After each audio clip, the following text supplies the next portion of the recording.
لما بنفكر نعمل مطبخ ومش بنبقى محددين احنا عايزين نعمل ايه، بتواجهنا مشكلة كبيرة جدا. طب انا عايزة المطبخ ده خشب طبيعي ولا خشب صناعي؟ طب انا عايزاه بوليلاك ولا PVC؟ طب انا عايزاه خشب ولا ألومنيوم؟ حيرة وحاجات كتير بفكر فيها، انا مش عارفة احدد بالظبط هختار ايه وهختار على اي اساس. تعالوا النهاردة اقول لكم ازاي نختار المطبخ بتاعنا. لو اتكلمنا عن المطبخ الخشب، سألت وعملت سيرفي، لقيت ان في انواع مختلفة كتير جدا، بس العامل الاساسي فيها ان انا بعمل حاجة في الاخر صناعي. بمعنى ايه؟ ان كل الاسطح الناعمة دي بسهولة جدا ان هي تتخنفش. خامات الخشب نفسها اللي موجودة فيها بتبقى خامات ضعيفة ومش مش بالجودة اللي احنا عايزينها. بيبقى خشب بيتجمع، بيبقى نشارة خشب مع كرتون بيتعمل وبيتعالج بشكل معين، وبيتحط العجينة دي بتتحط ما بين لوحين أبلكاج ويتعمل بيها الحاجة بتاعتنا. فأنا بالنسبة لي ما كانتش، يعني أنا كنتش حاباها. المطبخ هنا حاجة يعني جزئين. الجزء الأول اللي هو العلبة نفسها اللي بحط فيها الحاجة، والجزء الثاني الضرفة بتاعته. العلبة بتبقى من الأرض أو من الكونتر. لو احنا هنختار مطبخ أرض فأنا بتكلم في بادجت فوق 60,000 وأنا طالعة. لا، أنا عايزة حاجة كويسة وسعرها معقول، وده اللي أنا عملته عندي هنا. إن أنا اخترت العلب من الكونتر، واخترت الظرف برضو من الكونتر بس بقشرة أرض. أنواع ثانية برضو من الخشب زي البيتش بايم والفيرست وود والجود وود والحاجات دي.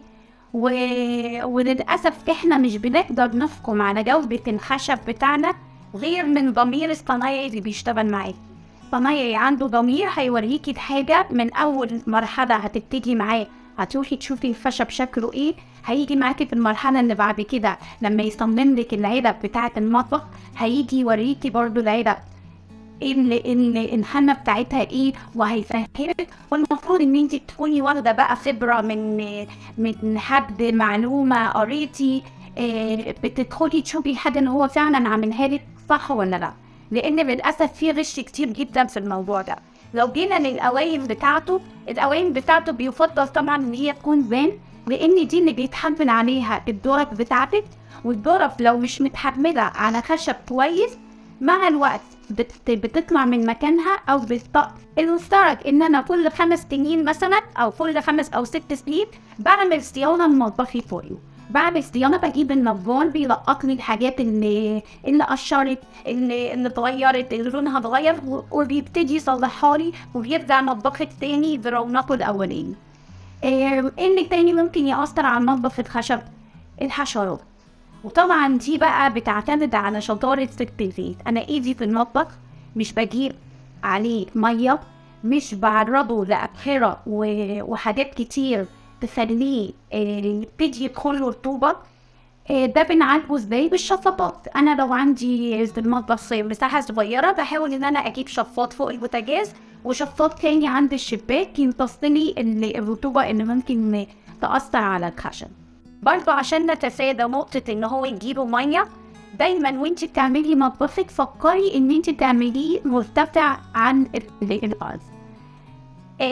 جربت قبل كده ان انا اعمله مرتفع عن الارض بان انا ارفع مستوى السيراميك بتاع الارضيه في الجزء اللي انا هعمل فيه المطبخ. بس برضو لقيت ان المطبخ لو حصلت مشكله وجات ميه سربت من اي حاجه سواء من الحوض او من غسالات او كده، برضو المطبخ بيتضر. فكان الحل الامثل ليا بصراحه ان انا ارفعه في قوايم اللي هي الرجول، يعني اللي احنا بنقول عليها ان انا رفعته عن مستوى الارض. انا شايفه كل الارضيه بتاعت المطبخ، فلو لا قدر الله جه ميه او تفكيك او اي حاجه فالميه بتنزل على الارض، ما بتجيش جنب الخشب خالص، وبتبقى حمايه دي لان الجزء اللي من تحت ده دايما بيبقى معرض لانه يتبهدل، انه يجيله حشرات، انه يتبهدل. فانا تفاديت النقطه دي بان انا رفعته على القواعد. في طريقة تانية ممكن تعمليها، ان انتي بتعملي الجزء اللي تحت بالستانلس ستيل، بس ده بتبقى تكلفته عالية جدا. او ان انت لو هتعمليه من تحت مقفول، بتعملي كل الدوران بتاع المطبخ بتاعك بالرخام اللي انت بتستخدميه من فوق، بتعملي زي وزرة تحت كده لكل المطبخ بتاعك بتمتيه بالوزر. وبكده هنكون وصلنا لنهاية الحلقة.